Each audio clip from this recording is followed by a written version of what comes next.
Baie welkom by Monument Park se aanlyn erediens en in besonder ook by vandag se nagmaalsgeleentheid, waar ons op verskillende maniere gaan onthou.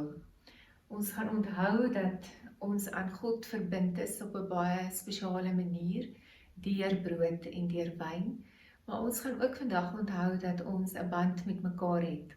Al is ons elkeen op 'n ander plek en al vier ons die nagmaal uit mekaar uit, dat ons steeds in 'n verhouding met mekaar staan en deel is van die een liggaam, God se een kerk.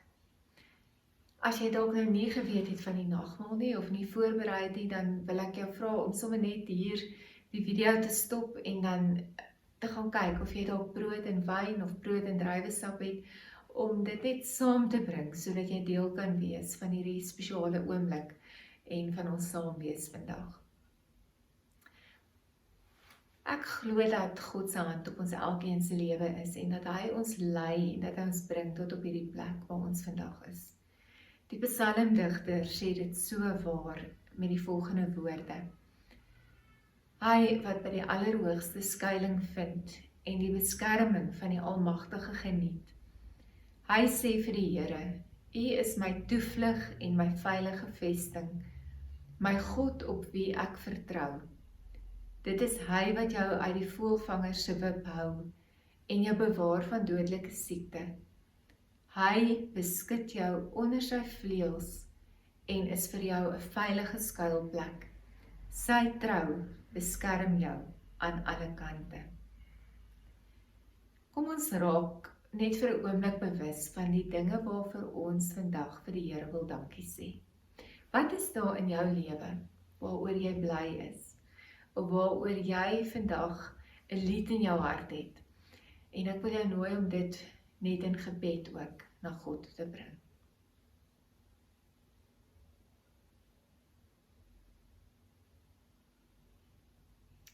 Here, dankie dat ons 'n veilige plek het en dat dit by U is. Dankie dat U U arms om ons het en dat U ons liefhet en dat U ons versorg en dat ons ook vandag saam kan wees rondom die tekens van hierdie sorg. Mag dit 'n geleentheid wees waar ons ook met nuwe oë sal sien en met nuwe ore sal hoor. Amen. Wanneer laas het jy iets gesien wat jou asem weggeslaan het? Wanneer laas het jy iets gesien wat vir jou so mooi was, dat jy nie jou oë kon glo nie? Ek dink daar's 'n paar geleenthede in 'n mens se lewe. Ek self dink aan die eerste keer toe ek die Victoria watervalle gesien het in vloed. En daar was ook 'n ander keer toe ons in Jerusalem was en op die promenade gestaan het en uitgekyk het oor die hele stad. Dit is 'n oomblik wat ek vir altyd sal onthou. Maar daar was ook 'n keer of wat ek verbasing en verstomming op iemand anders se gesig gesien het. Ons was 'n paar jaar gelede by Printshof skool vir swaksiendes en het met die kinders gepraat en het blomme by die geleentheid gehad en aan die aard van die saak het hulle net gehoor hiervan. En toe het ons later omgegaan en voor elke kind gaan sit met die blomme en die kinders wat wel beperkte sig gehad het, ek sal nooit vergeet toe ons die blom nader gebring het aan hulle gesiggies. Die absolute verstomming en die verrassing en die verbasing oor die skoonheid en die mooi wat hulle skielik kon sien. Ek dink as daar 'n brief in die Bybel is wat iets hiervan wil vasvat oor 'n splinternuwe wêreld wat vir ons wil oopgaan en wat ons wil verras, dan is dit die brief aan die Efesiërs. Paulus skryf hierdie brief en hy vertel van ons geestelike rykdom. Hy praat met hulle, mense wat in Efese 'n groot handelsstad bly, waar een van die 7 wonders van die destydse wêreld was, die tempel van Artemis. Artemis wat hulle geglo het, die groot sterk godin is wat hulle beskerm en wat ook hulle goed beskerm. Daar was 'n klomp skatte en rykdom wat hulle in haar tempel geberg het en geglo het haar magsveld is so groot, niemand sou dit kon steel of sou dit kon vat nie. En dan sê Paulus vir hierdie mense, ek wil vir julle van iets anders vertel. Ek wil hê julle oë moet oopgaan van 'n ander wêreld. Van 'n wêreld wat vertel van 'n ander God. 'n Wêreld wat vertel van rykdom. Maar nie die soort waarin jy sekuriteit en veiligheid vind nie. Iets heeltemal anders. Dit is interessant, Paulus skryf dan 2 gebede neer in hierdie brief. Die eerste een gaan ons vanoggend saam lees en dit is opvallend dat hy nie vir God vra, gee asseblief aan hierdie mense iets wat hulle nie het nie. Nee, hy sê, Here, maak asseblief aan hierdie mense bekend wat hulle reeds het in U. En kom ons lees Efesiërs 1 van vers 15 af saam. Daarom, vandat ek gehoor het van julle geloof in die Here Jesus en van julle liefde vir al die gelowiges, hou ek ook nie op om God vir julle te dank nie. Wanneer ek in my gebede aan julle dink, bid ek dat die God van ons Here Jesus Christus, die Vader, aan wie die heerlikheid behoort, deur sy Gees aan julle wysheid gee en hom so aan julle openbaar dat julle hom werklik kan ken. Ek bid dat hy julle geestesoë so verhelder dat julle kan weet watter hoop sy roeping inhou en watter rykdom daar in die heerlike erfenis wat hy vir die gelowige bestem het is. En hoe geweldig groot sy krag is wat hy uitoefen in ons wat glo. Dit is dieselfde kragtige werking van sy mag wat hy uitgeoefen het toe hy Christus uit die dood opgewek en hom in die hemel aan sy regterhand laat sit het. Hoog bo elke mag en gesag, elke krag en heerskappy, en wat daar ook al sprake van mag wees, nie net in hierdie bedeling nie, maar ook in die bedeling wat kom. Ja, aan hom het God alles onderwerp, hom bo alles verhef, en hom aangestel as die hoof van die kerk. Die kerk is sy liggaam, die volheid van hom wat alles in almal vervul. Paulus neem ons in hierdie gedeelte eintlik so 'n bietjie verder wanneer hy vir ons wil begin vertel van die volheid van 'n lewe in Christus. En hy sê vir ons dat geloof eintlik daaroor gaan dat 'n mens met nuwe oë begin kyk na die wêreld en met nuwe ore begin luister na die wêreld. En dat ons meer en meer bewus sal begin raak van God se wêreld en God se realiteit wat in ons wêreld deurbreek en op nuwe maniere die wêreld verander en transformeer. So Paulus sê gelowiges waarvoor hy bid in hierdie gebed en waarvoor hy vra is dat ons sal lewe soos God bedoel het ons moet lewe. Dat ons hierdie lewe vir onsself sal toeëien en sal weet ons lewe saam met God wat 'n plan het en God wat ons insluit in Christus en om 'n gelowige te wees is dan om met hoop te kan lewe, omdat jy weet jy's nie uitgelewer nie, maar dat die opstandingskrag van God ook daar is vir jou. Dat jy nie nodig het om elke dag te probeer sin maak en moed hou en aangaan met jou eie vermoëns en jou eie krag nie, maar dat God ook dit vir jou wil gee. Dit wat jy nodig het om te kan opstaan en te kan lewe. Nou in Efese het almal gedink Artemis was die sterkste gewees en dat almal eintlik aan haar ondergeskik was. Maar Paulus gebruik 'n belangrike beeld in die laaste gedeelte van hierdie gebed. Dit is die beeld van 'n koning wat oorlog gaan voer het en sy vyand oorwin het. En wanneer 'n koning 'n vyand oorwin het, het hy gewoonlik die vyand gebring na die koning toe na die tyd en die koning het sy voete bo op die vyand se kop en nek gesit as teken en 'n simbool daarvan dat die koning die oorwinnaar is. En dit is wat ons in hierdie gedeelte sien.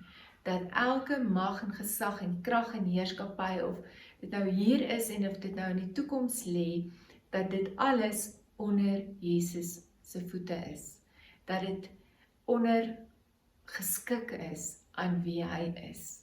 En dat God ons in hierdie volheid van lewe wil inbring, om te weet dat God na ons kyk, nie net as iemand wat 'n gees het of 'n siel het nie, maar in die totaliteit van ons menswees, met die totaliteit van al ons ervarings, en hoe ons dink, en hoe ons voel, en hoe ons worstel, en hoe ons lewe in ons liggame en in ons huise en in ons families. En dat God ook nie net besig is met die toekoms nie, of dat hy net besig is met nou nie, maar dat al die oomblikke saamgeneem word, en dat hy dit alles omsluit, en dat die Here ons wil help om met nuwe oë te bly kyk, en met nuwe ore te bly luister na sy waarheid en sy realiteit.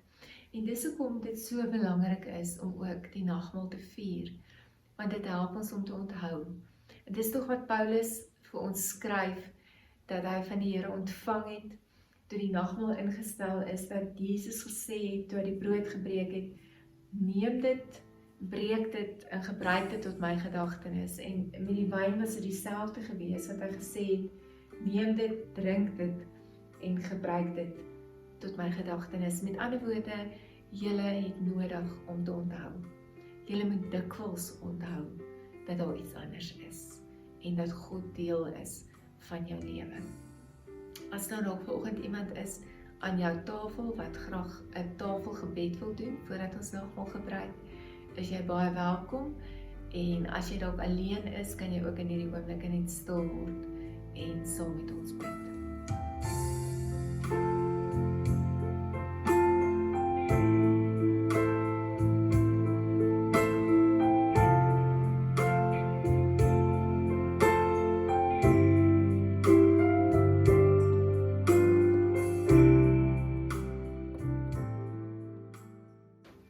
Wanneer ons hierdie gebreekte brood in ons hande neem, en wanneer ons hierdie wyn in ons hande neem, dan erken ons ook daarmee dat die lewe ook soms so kan wees. Dat dit kan verander, dat dit kan breek, dat dit kan broos wees en stikkend, en dat Jesus aan die kruis juis hierdie broosheid en stikkend en verwerptheid in homself opgeneem het, en dat hy op 'n punt kon uitroep, dit is volbring, dit is voltooi, dit is klaar. Hierdie diep kloof tussen God en mens is in Christus oorbrug. En daarom is die tekens van die nagmaal ook tekens van hoop. Wanneer ons dit eet vanoggend, wanneer ons dit drink, dan erken en bely ons ook, alhoewel ons sit met die gebrokenheid in ons hande en deel is van 'n gebroke wêreld, leef ons ook met die hoop van 'n God wat kon sê, dit is voltooi, dit is afgehandel, die werk is gedoen. Neem dan hierdie brood, eet dit, dink daaraan en onthou dat God jou liefhet.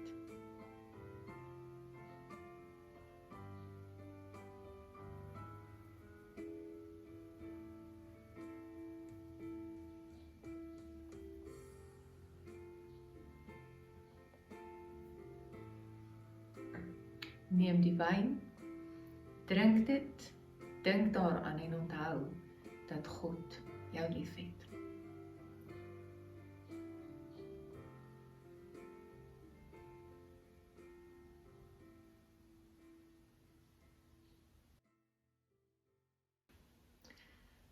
Een groep Amerikaners wou by Moeder Teresa weet wat doen sy elke dag, en haar antwoord was eenvoudig: First we meditate on Jesus and then we go into the streets looking for him. En dit som vir my die nagmaal en dit wat ons hier saam beleef baie raak op. Want die nagmaal kan nooit net hier ophou by ons nie. En 'n boek soos Efesiërs is ook nie net iets wat ons vir onsself kan toeëien en vir onsself kan hou nie. Dit is 'n geskenk wat ons aan die wêreld toe kan bring.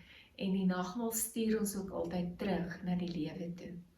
En daarom wil ons met hierdie laaste lied van Leonard Cohen, die Halleluja, ook iets hiervan saamvat, dat Jesus vir ons die skeidingsmure kom afbreek het, en daarom lewe ons met nuwe hoop en met 'n verwagting. En ek wil jou nooi om saam met my te luister na dit.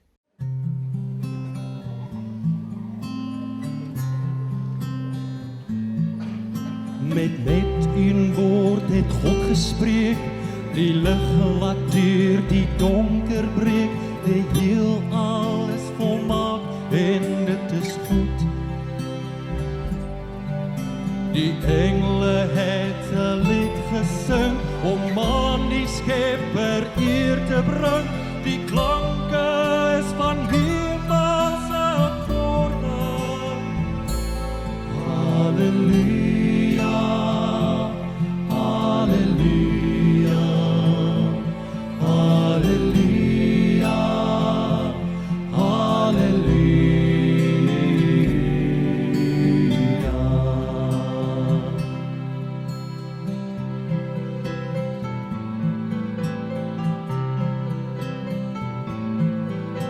In Bethlehem sing 'n engelkoor, die herders het die lied gehoor, die woorde dra 'n boodskap van verzoening.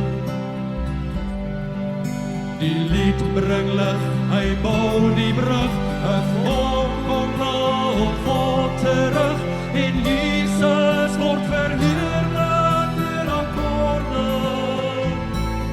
Halleluja, halleluja, halleluja, halleluja. Die donkie dra sy eerste vlag as Jerusalem op 'n koning wag. Die takke van 'n palm roep sy naam.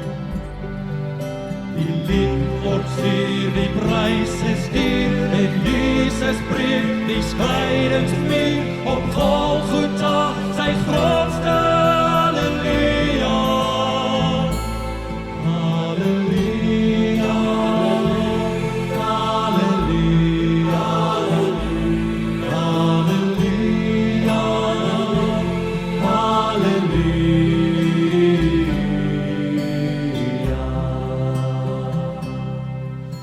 En nou staan ek hier voor U, met al my lag en al my seer.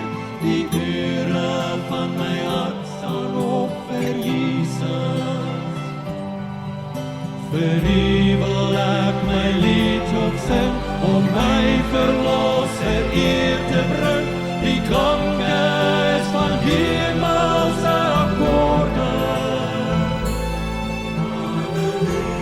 Halleluja, halleluja, halleluja, halleluja, halleluja, halleluja,